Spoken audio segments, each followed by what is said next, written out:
Yohanes pasal 20 ayat 19 hingga 31. Ketika hari sudah malam pada hari pertama minggu itu, berkumpullah murid-murid Yesus di suatu tempat dengan pintu-pintu yang terkunci, karena mereka takut kepada orang-orang Yahudi. Pada waktu itu datanglah Yesus dan berdiri di tengah-tengah mereka dan berkata, "Damai sejahtera bagi kamu." Dan sesudah berkata demikian, ia menunjukkan tangannya dan lambungnya kepada mereka. Murid-murid itu bersuka cita ketika mereka melihat Tuhan. Maka kata Yesus sekali lagi, "Damai sejahtera bagi kamu. Sama seperti Bapa mengutus aku, demikianlah juga sekarang aku mengutus kamu." Dan sesudah berkata demikian, ia mengembusi mereka dan berkata, "Terimalah Roh Kudus. Jikalau kamu mengampuni dosa orang, dosanya diampuni. Dan jikalau kamu menyatakan dosa orang itu tetap ada, dosanya tetap ada." Tetapi Thomas, seorang dari ke-12 murid itu yang disebut Didimus, tidak ada bersama-sama dengan mereka ketika Yesus datang ke situ. Maka kata murid-murid lain itu kepadanya, "Kami telah melihat Tuhan." Tetapi Thomas berkata kepada mereka, "Sebelum aku melihat bekas paku pada tangannya, sebelum aku mencucukkan jariku ke bekas paku itu dan mencucukkan tanganku ke lambungnya, sekali-kali aku tidak percaya."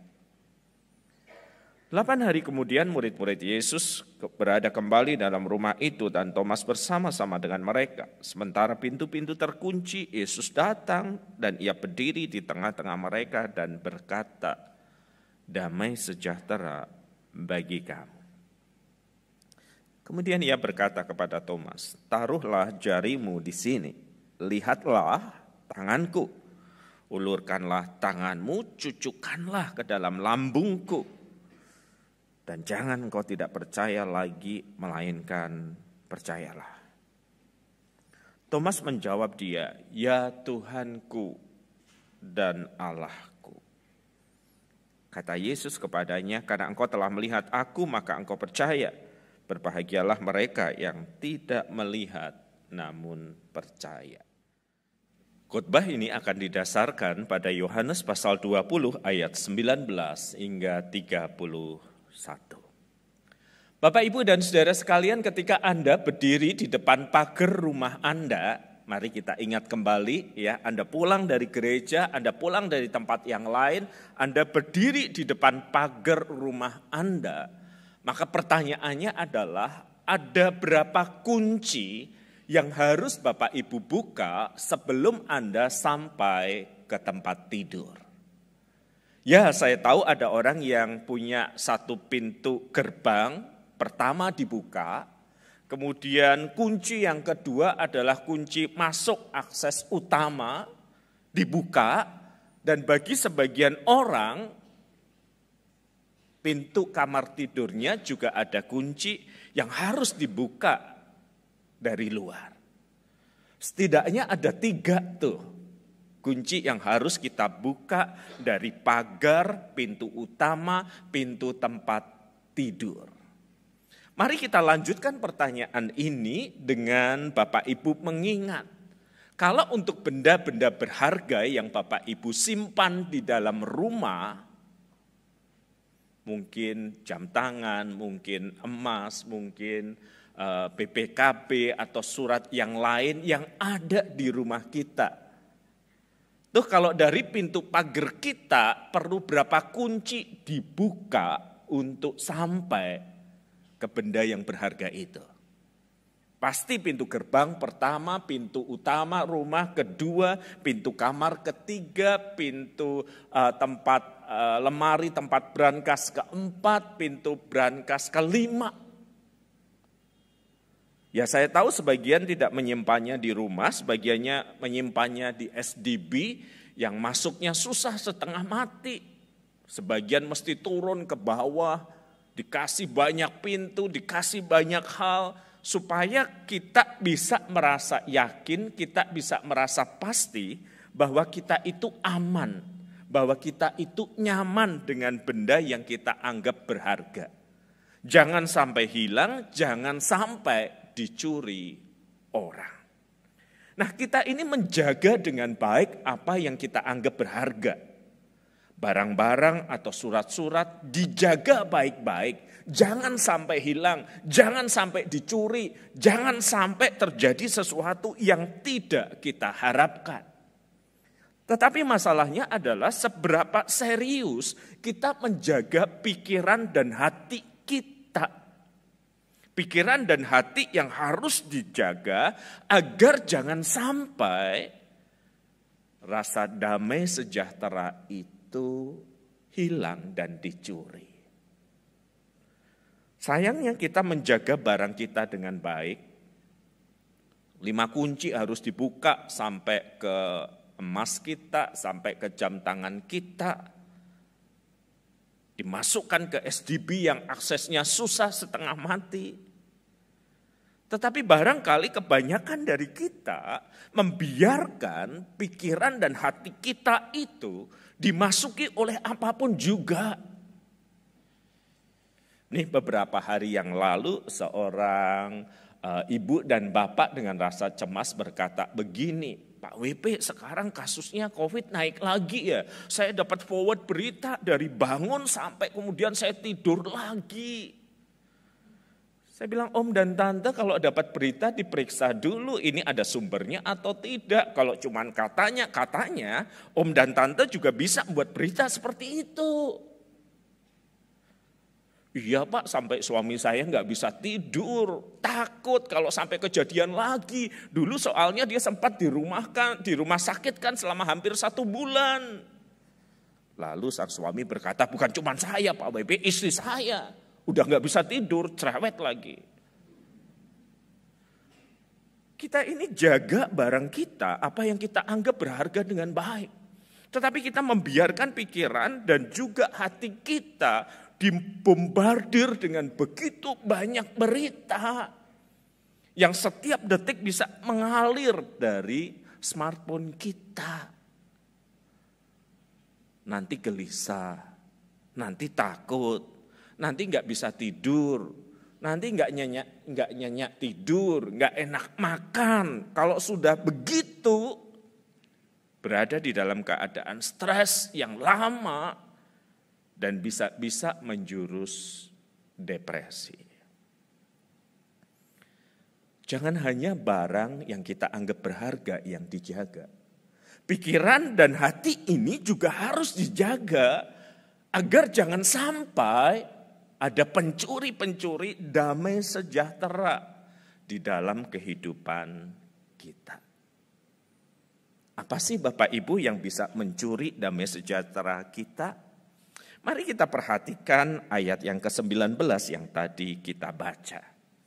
Ketika hari sudah malam pada hari minggu pertama, minggu itu berkumpullah murid-murid Yesus di suatu tempat dengan pintu-pintu yang terkunci karena mereka takut kepada orang-orang Yahudi. Pada waktu itu datanglah Yesus dan berdiri di tengah-tengah mereka dan berkata, damai sejahtera bagi kamu. Pencuri yang pertama dari damai sejahtera yang ada di dalam hati dan pikiran adalah rasa takut, rasa cemas, rasa khawatir. Yang waktu itu dialami oleh murid Yesus. Mereka sudah melihat kubur itu kosong, sebagian dari mereka sudah berjumpa dengan Kristus yang sudah bangkit. Mereka sudah melihat semua bukti yang menunjukkan bahwa Kristus sudah bangkit. Harusnya fakta berita kebangkitan Kristus itu kan menimbulkan sejahtera di dalam hati mereka. Tetapi sejahtera di dalam hati mereka dicuri, dirampas oleh rasa takut yang menyebabkan mereka berkumpul di dalam pintu-pintu yang terkunci. Kalau pintu-pintu ini terkunci berarti yang dari dalam nggak bisa keluar, yang dari luar nggak bisa ke dalam. Mereka ketakutan karena damai sejahtera mereka telah dicuri oleh rasa takut dan khawatir. Rasa takut dan khawatir yang bahkan mengalahkan fakta, realita bahwa Kristus sudah bangkit. Dan ketika orang punya rasa takut, maka rasa takut itu akan mencuri dan menghancurkan damai sejahtera yang ada di dalam hati.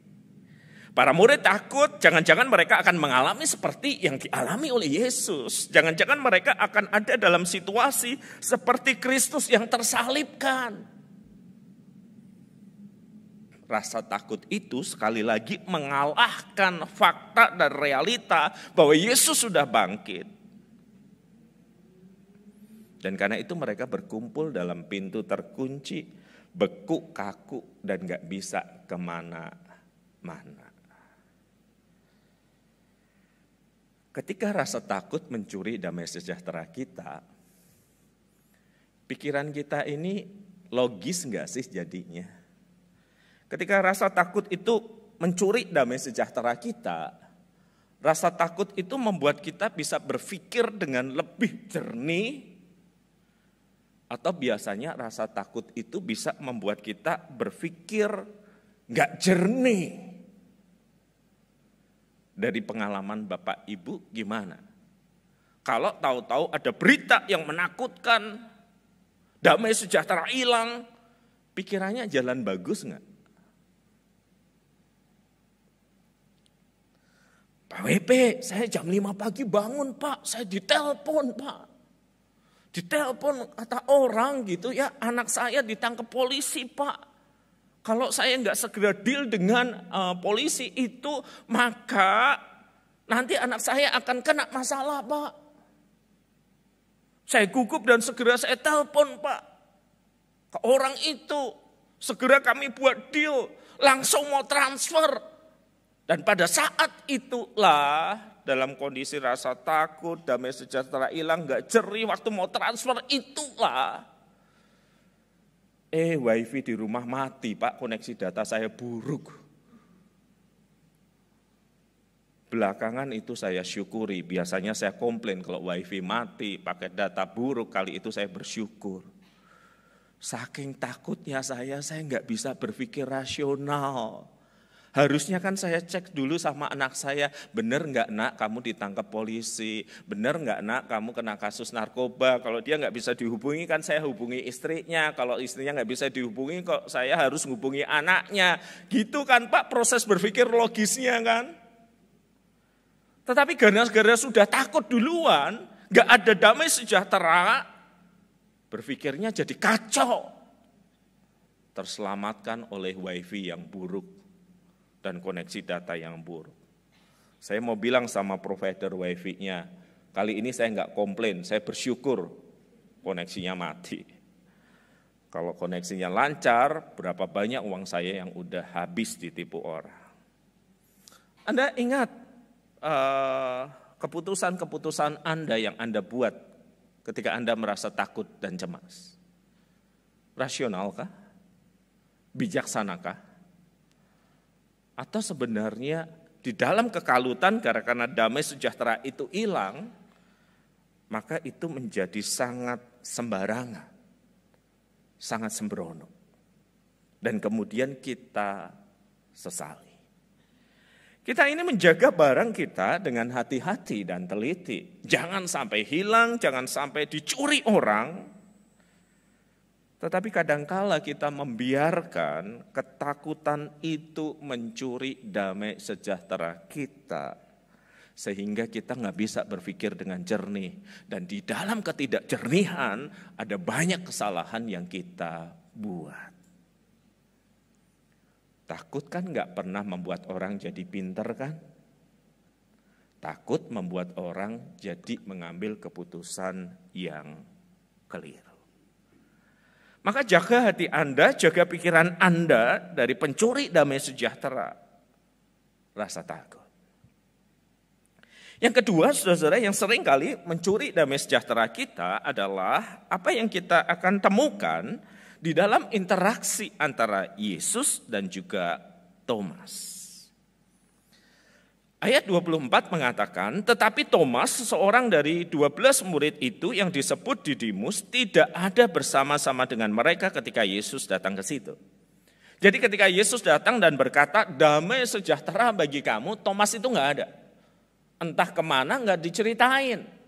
Kenapa dia nggak hang out dengan teman-temannya, kenapa dia malah ada di tempat yang lain. Jadi ketika murid-murid yang lain itu udah penuh damai sejahtera, Karena ketika Yesus datang dia berkata damai sejahtera bagi kamu. Dia menunjukkan siapa dirinya, dia menunjukkan bahwa firman itu ya dan amin. Thomas itu berkata kepada mereka begini, sebelum aku melihat bekas paku pada tangannya, sebelum aku mencucukkan jariku ke dalam bekas paku itu, dan mencucukkan tanganku ke lambungnya, sekali-kali aku tidak akan percaya. Jadi ketika para murid sudah mengalami damai sejahtera yang mengenyahkan rasa takut mereka, karena Yesus hadir di tengah-tengah mereka.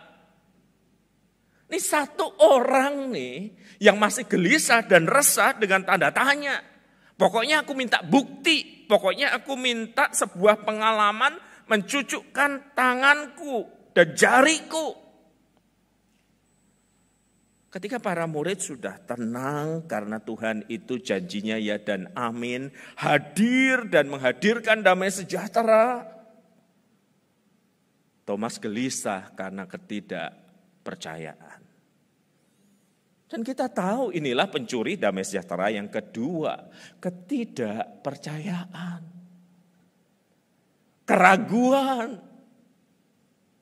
Keraguan dan ketidakpercayaan itu selalu mencuri rasa aman dan tenang. Bagi Thomas, murid-murid yang lain udah tenang, penuh damai sejahtera. Bagi dia ketidakpercayaannya menyebabkan tercurilah damai sejahtera itu di hatinya. Yang lain sudah mengalami kehadiran Tuhan dan penuh damai sejahtera. Thomas karena ketidakpercayaannya masih gelisah dan menuntut bukti. Kalau kita nggak percaya kepada sesuatu, Bapak Ibu, hati kita terus gelisah kan? Ya misalnya Anda ada di satu tempat, Anda nggak yakin Anda aman gitu ya. Nggak percaya bahwa tempat itu aman, maka Anda akan terus gelisah, nggak nyaman kan. Ya saya pernah punya pengalaman sejenis itu kok Bapak Ibu. Ketika bersama dengan rekan-rekan hamba Tuhan, kami dibagi dalam beberapa kendaraan yang akan bergerak menuju luar kota, 6-7 jam perjalanan. Driver kami itu orangnya kecil. Wajahnya masih belia. Seorang teman pendeta bilang, dia udah punya SIM belum ya? Dia udah nyetir berapa lama ya? Ini perjalanannya ngeri nih gitu ya. Dan dia nggak banyak bicara, agak sedikit bungkuk orangnya dan berkata, Bapak-bapak pendeta ayo masuk. Dan Anda tahu karena kami ragu, semua berebutan duduk di mana? Di belakang kan? Kalau biasanya mobil gitu ya, orang suka pilih duduk di depan kan, yang nyaman. Kali ini semua berebutan duduk di belakang tuh. Nah, seorang teman perempuan rada apes karena dia ke toilet, dia duduk di depan. Nah, sebelum naik, kita bilang, kencengin sabuk pengaman ya. Tinggalin pesan untuk keluarga. Kami duduk, dan sejak pertama dia menyalakan mesin itu dan bergerak kami udah tahu. Dia termasuk driver yang gak bisa membedakan kaki kanan dan kaki kiri. Gas terus gitu ya. Dan ketika perjalanan memasuki pegunungan yang kiri jurang, kanan ada jalur untuk mobil lain, tetapi begitu kecil, beberapa kali berpapasan dengan mobil yang sama kerasnya. Kadang-kadang spion itu kena, dia perbaiki lagi. Nah disitulah mulailah ketidakpercayaan kami menimbulkan banyak masalah. Ketika mobil itu papasan dengan mobil lain, beberapa rekan itu menginjakkan kaki kanannya seolah-olah punya kuasa mengerem. Sambil berteriak, wah, gitu. Terus menerus itu terjadi sepanjang perjalanan. Perjalanan yang sungguh membuat kami merasa dekat dengan Tuhan.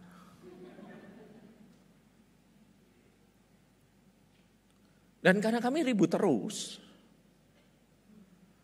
Tuh Pak driver yang wajahnya muda, yang dari tadi slow banget, kayaknya nggak tahan tuh dengan semua kerebutan itu. Lalu dia bilang begini, Bapak Ibu Pendeta tenang saja ya, wajah saya ini muda, tapi saya udah 40-an. Jalur ini sudah saya kenal sejak saya umur belasan tahun. Teman-teman sudah mati, masuk jurang, kiri kanan, saya masih hidup. Jadi tenang aja ya Bapak Ibu Pendeta, saya berpengalaman. Tapi namanya orang sudah ragu ya, diberi fakta itu tetap aja kaki masih diinjekin, tetap aja teriak gitu ya. Sampai dia bilang begini, kalau Bapak Ibu Pendeta nggak percaya, gimana kalau Bapak Ibu Pendeta aja yang nyetir gitu. Ngelihat medanya kami nggak kenal, nggak familiar, beberapa teman geleng-geleng gitu. Ketidakpercayaan itu merusak damai sejahtera. Padahal walaupun ngeri itu pemandangan kiri kanan bagus tuh. Kadang ada air terjun yang kelihatan, kadang ada pemandangan yang bagus. Kami nggak bisa nikmati karena nggak ada damai sejahtera. Dicuri oleh keraguan. Dia bisa nggak ya bawa kita sampai tujuan? Atau kita nyampe surga nih. Nah, kembali terdengar suara-suara kayak gitu. Sampai kemudian dia berhenti nih, dia benar-benar berhenti. Lalu dia menoleh ke kami lalu berkata gini, Bapak Ibu Pendeta tolong tenang. Kalaupun kita kecelakaan, kalaupun kita masuk jurang, Bapak Ibu itu udah pasti masuk surga. Saya nggak jelas masuk kemana. Jadi tenang. Ini SIM saya nih kalau nggak percaya.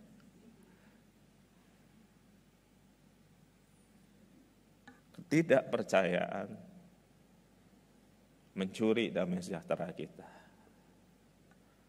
Dan kalau kita nggak ada damai sejahtera karena dicuri oleh ketidakpercayaan, maka kita nggak bisa menikmati perjalanan hidup kita.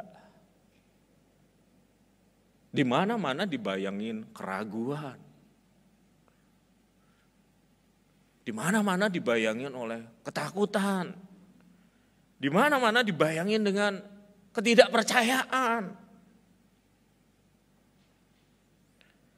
Yang kadang pada tingkat tertentu malah tidak masuk akal. Ya.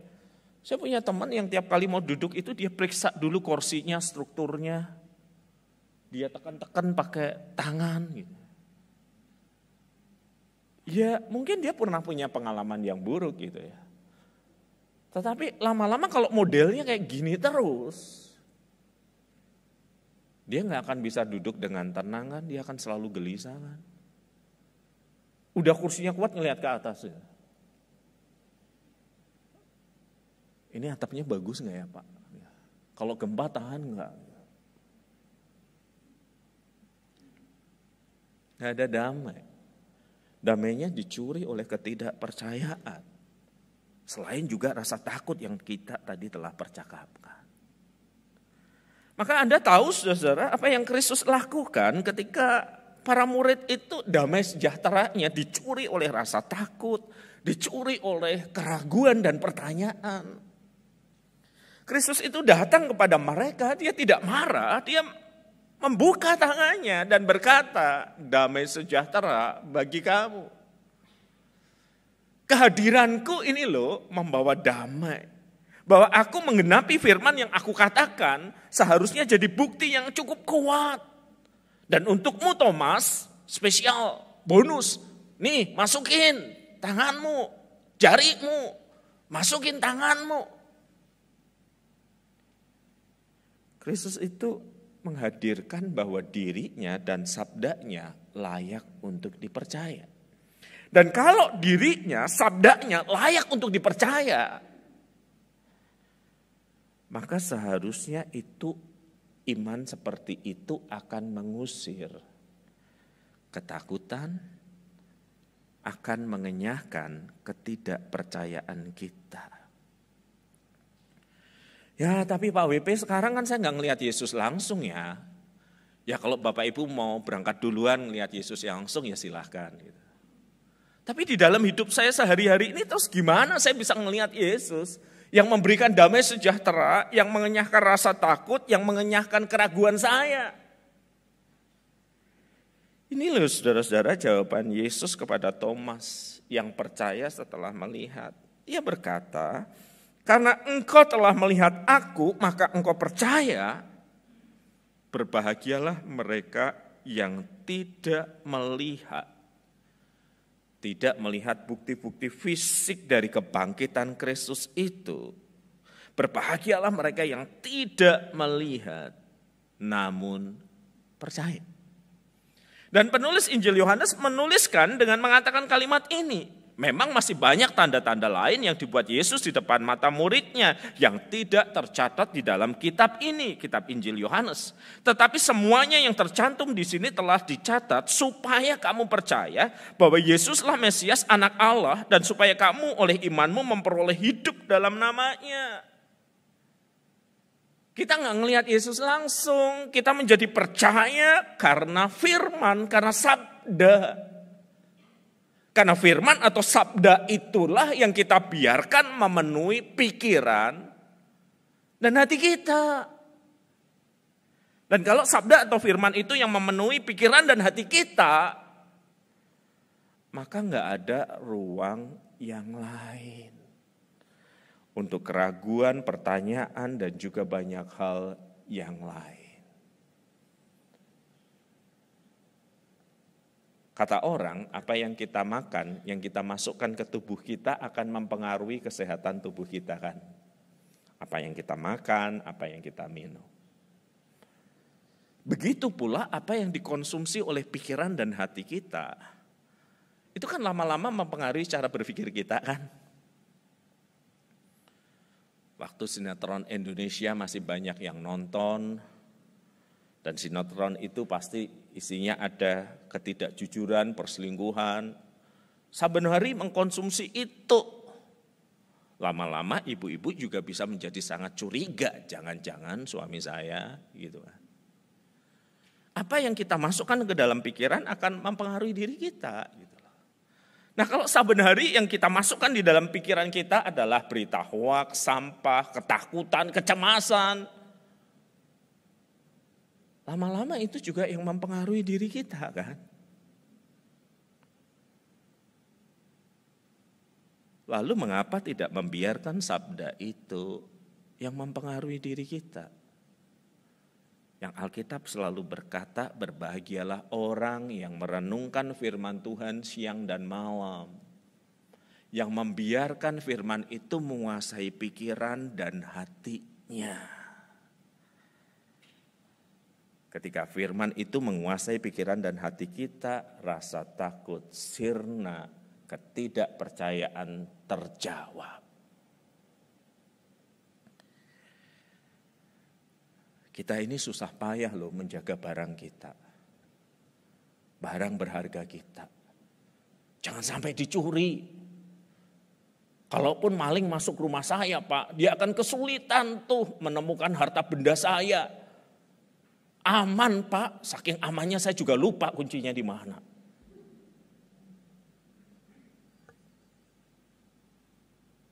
Tetapi mengapa kita tidak menjaga pikiran dan hati kita? Sehingga damai sejahtera itu dicuri oleh rasa takut. Dicuri oleh keraguan. Mengapa kita tidak membiarkan firman mengawal pikiran dan hati kita? Sehingga hasilnya adalah damai sejahtera. Mari kita berdoa.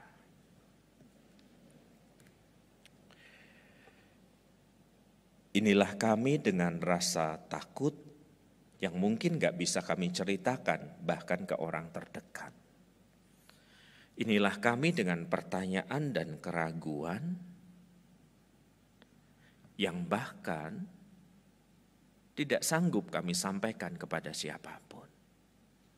Dan kami mengerti rasa takut, ketidakpercayaan, mencuri dan membinasakan damai sejahtera kami. Dan kami mengerti, kami jaga barang kami dengan baik, tetapi ampuni kami tidak menjaga hati dan pikiran kami dengan sabda-Mu. Hadirlah di dalam hidup kami dan bersabdalah kepada tiap kami saat ini. Damai sejahtera bagi-Mu. Amin.